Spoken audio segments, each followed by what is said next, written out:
Good evening, ladies and gentlemen. Good evening, friends. We are here in Kardec Radio, bringing to you universal truths. My name is Simone Neto. I'm here in Orlando, Florida, beautiful sunny Florida. And the idea of our program is to discuss the Spiritist doctrine principles um, comparing to any religion, philosopher and philosophies, poets and poetry, for us to figure out that what our doctrine says, because it's based in love and the real truths, the universal truths of all religions and philosophies, they all have the same source. It's all the same.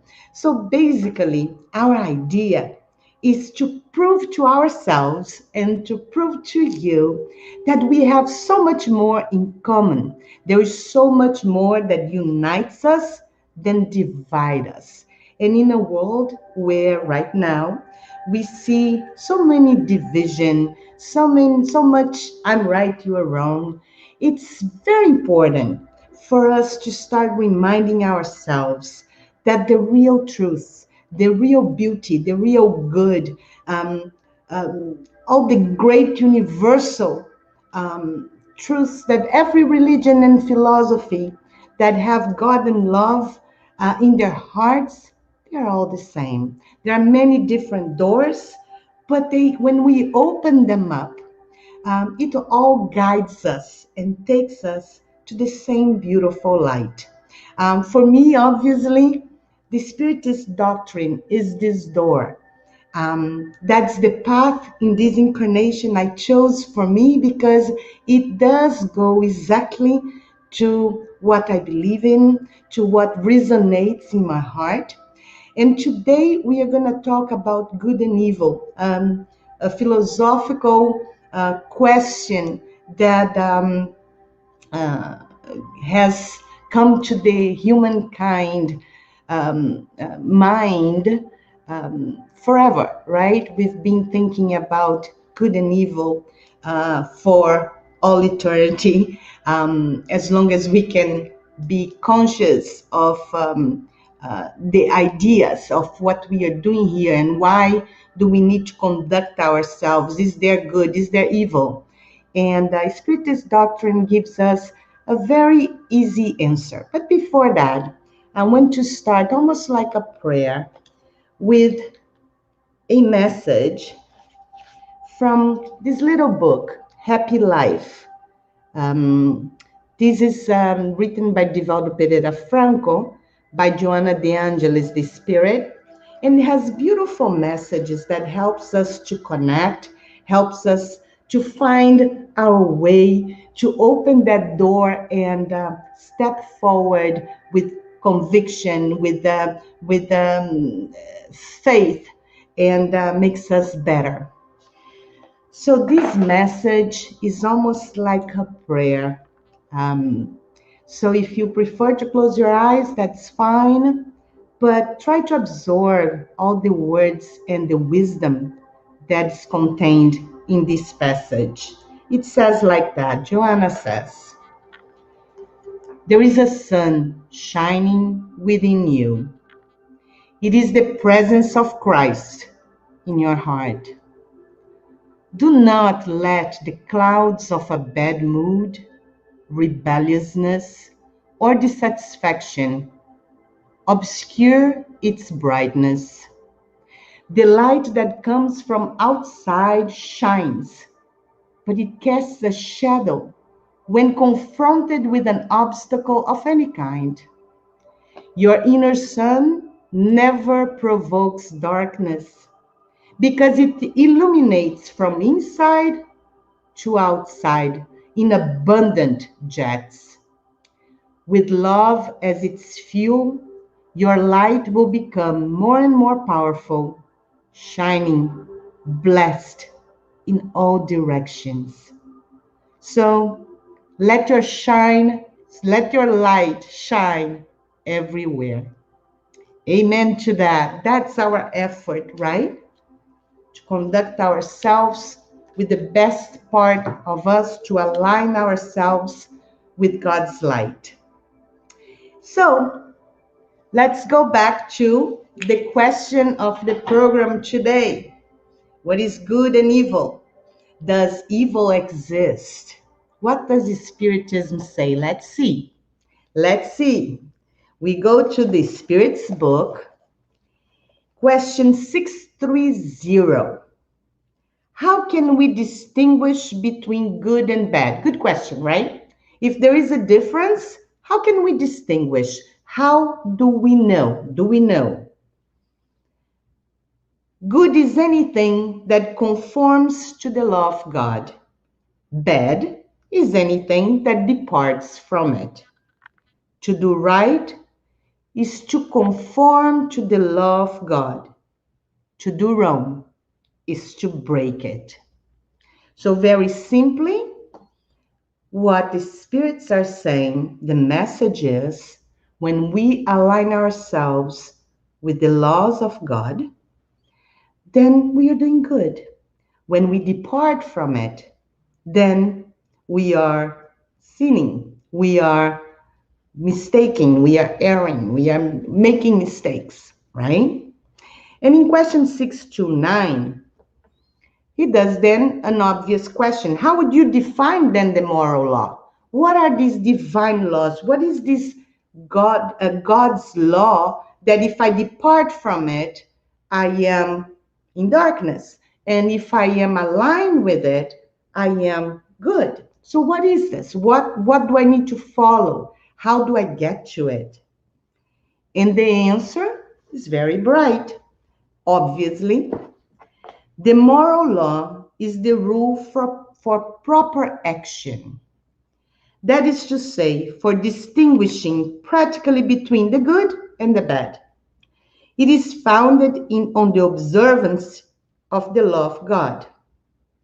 You act rightly when you take the good of everyone as your aim and rule for action. Very important. It's not what is good for you. That would be selfishness, right? If I think only of what is good for me, what pleases me, what is adequate for me right now, me, that's going to depart from the understanding that we are all united and connected to one another. So, it's very important that we go, you act rightly when you take the good of everyone as your aim and rule for action. So when we move forward in life, thinking not only of what is best for us, but what is best for everybody involved in a situation, then yes, we are more targeted to make it right, to get a good solution, because we are not only thinking of ourselves. We are transcending from only me, from my selfishness, from my ego, from my personality, and I am extending my intention in a situation where everybody is a winner, where everybody wins. To the extent that you do so, you obey the law of God. So, in other words, God wants us to be happy. God wants us to have the best, but He wants the best for all our brothers too. He doesn't like me more than He likes you. He likes everybody equally. He loves everybody the same way. So He doesn't want only your team to win. He wants everybody to win. So when we go into a situation in our relationships, if we only think of ourselves and of our little desires and wishes and wants, we are going farther from God's will. God's will is that in every situation, in every relationship, we are able to extend good and beauty and justice and love, love, love. God is love, according to the Apostle John, right? So I hope it became very clear what an easy definition Spiritist doctrine brings us. Um, and if we go to the Genesis from Kardec, this is another book from Kardec, Genesis, Miracles and Predictions. And in chapter 3, he has a whole chapter discussing good and evil. It's a phenomenal chapter. It's worth the reading. It's phenomenal. And the little part that I want to bring to you is item 8. It says like that. One could say that evil, bad, is the absence of the good. The same as cold is the absence of heat. So, in other words, he's saying it's like evil is not really a thing, right? Evil is the absence of goodness. So, as much as darkness is not a real thing, it's just hallucination from us. Darkness is the lack of light. So, when you bring light, everything gets clear. Clarity becomes the reality. Love becomes the reality. Co-creation becomes the reality. So evil is just the lack of goodness. So what do we need to do? Go back and align ourselves with the laws of God, just like it's written in the Spirit's book. But like I mentioned to you, the idea of the program is to bring these different authors, different philosophers, different cultures, different backgrounds, and see how the themes of the universal truths keep repeating itself, right? Themselves. So, I brought today to you a poet that you know I love, Khalil Gibran. And when we go to Wikipedia and we ask who was Gibran, we have the following. Let me see if I have it here. There we go. Khalil Gibran Khalil Gibran. Um, he was born January 6, 1883. He died in 1931. He was an American Lebanese author. And he was a poet, a writer, a visual artist, also considered a philosopher, although he rejected that title. And then when we see, which is important for us to see, what was his religion? What was his background and religious views? And it says that he was brought up by his family as a Maronite Christian, but he was an Arab as well. So he was influenced not only by his own religion, but also by Islam, especially by the mysticism of the Sufis. So Sufi is the mysticism of Islam. His knowledge of Lebanon's bloody history with its destructive factional struggles strengthened his beliefs in the fundamental unity of religion, of all religions.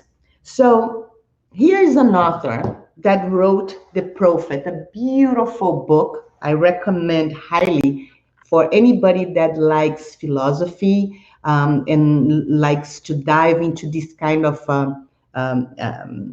concepts and information. It's a beautiful book.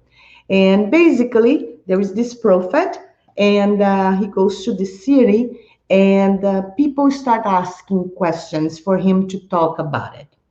And there is a part that's a real poem where I'm going to read for you very slowly. It's an archaic English with my accent. You see what's going to happen, right? But we are going to say it very slowly. And one of the elders of the city said, "Prophet, speak to us of good and evil." And he answered, "Of the good in you I can speak, but not of the evil. For what is evil but good tortured by its own hunger and thirst. Verily, when good is hungry, it seeks food, even in dark caves. And when it thirsts, it drinks even of dead waters. You are good when you are one with yourself. Yet when you are not one with yourself, you're not evil. For a divided house is not a den of thieves, it's only a divided house. And the ship without rudder may wander aimlessly among perilous isles, yet sink not to the bottom.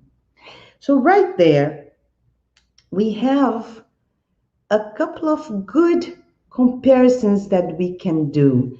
When he says, of the good in you, I can speak, but not of the evil. Because the evil is an illusion, it's the darkness, right? The only thing that is real is when we put forth on our way towards good, towards light, towards love, towards God. That's when we co create. That's what God is. That's where we align ourselves in everything that's universally sacred. So the evil in us is really just ignorance. So we go back to the Spirit's book. And in the Spirit's book, oops, I got the Genesis. Okay, let's go back here. In the Spirit's book, in question 834, this Kardec asks, why does the bed, I use the word here in its ethical sense, exist in the nature of things? Couldn't God have created the human species in more favorable conditions? In other words, why do we have to go through all this, making mistakes, departing from the law of God? Why didn't God just created us good? And that was it. If we had been created perfect, we wouldn't have to be reincarnating all the time. We wouldn't have to be in this journey, right? And everything would be beautiful. Make sense, the question? And look at the answers of the spirits. We have explained that the spirit is created as a simple and ignorant being. So, the Spiritist doctrine teaches us that we are created simple and ignorant. Ignorant of what? Ignorant of the law. We are created simple and without knowledge. We don't have necessarily to learn and necessarily go through evil and bad choices and bad actions, right? But we are just simple and ignorant and without knowledge. That's how God creates us, because He wants us to choose through our free will. He wants us to choose love. He wants us to choose God's way, God's law. He wants it to be our own choice, because then it's our merit. Then our spirit expands. Then we understand what we are here for. So we were all created simple and ignorant, without knowledge. We were created innocent. Innocent. And through our many journeys in the incarnated worlds, when we come to experience what our spirit hungers for, that's when sometimes, many times, we just take little detours from our bright way. And every time we take these detours, we suffer. We need to, through pain, we need to, oops, I need to go back. Because outside love, there is no salvation, there is no freedom, there is no enlightenment. So we need to seek charity within ourselves, these laws of justice, of benevolence, of forgiveness, of all that is good and bright and beautiful. And then we find ourselves. Then that sun shines within us. And that's why Gibran says so beautifully, of the good in you, yes, that I can speak of, but not of the evil, because the evil within us is just ignorance, is just the darkness that hasn't seen yet. It's when we have still the veil of ignorance covering our eyes. And that's why we can speak of it, because it's not really a thing. The real thing is love, is God's loss, is co-creating in this beautiful harmonic creation. And I think that's some for us to think about during this week. That's food for thought. We can meditate a lot of it and come up with our own solutions. And I will give you one question, and that's from the Genesis again, chapter 3, which is a great, phenomenal chapter. Let me see if I find here again. All these books drive me insane. Look what Kardec poses, and I'm posing to you for you to meditate about and think what the answer, where the answer lies. Kardec says in item 9, chapter 3, if evil is the result of the imperfections of human beings, because Kardec is going to argue that God didn't create evil. Evil is created by human beings. Okay, that's the argument of the Spiritist doctrine. God being all powerful, all good, all perfection, why would he create evil? Isn't that an interesting philosophical question?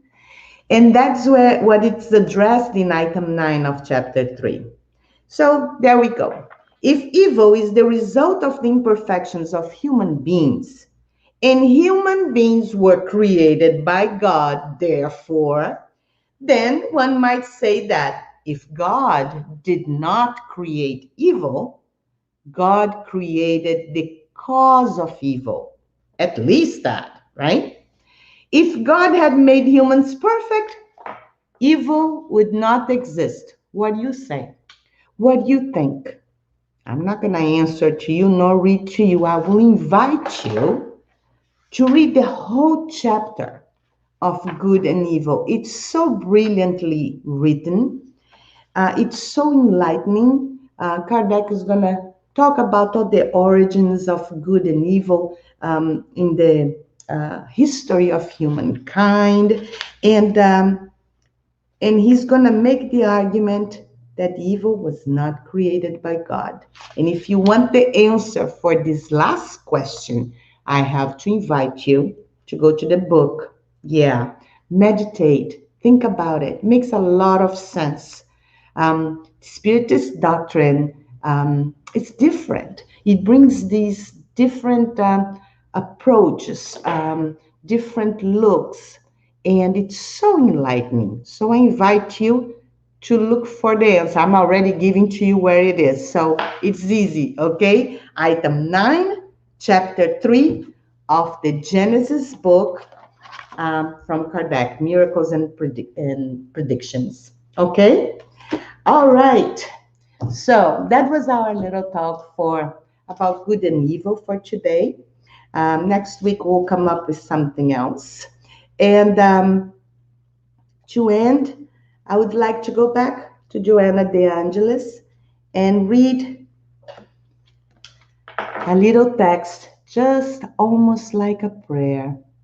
So try to drink from it, because her words are so beautiful and makes us feel so ready to conquer ourselves. So let's go. Injuries to the soul are more mortifying.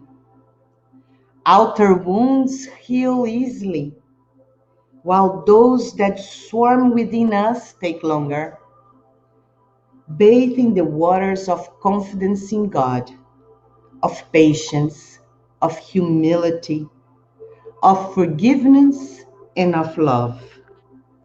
Do not let hate, selfishness, rebellion, or pain mortify the issues of your soul. That's our job. Many illnesses of the body originate in a spirit damaged by emotional conflicts or by the acid of moral imperfections. Look after your internal equipment, keeping it free of stubborn aggression, vices, and irresponsibility. Joanna De Angelis.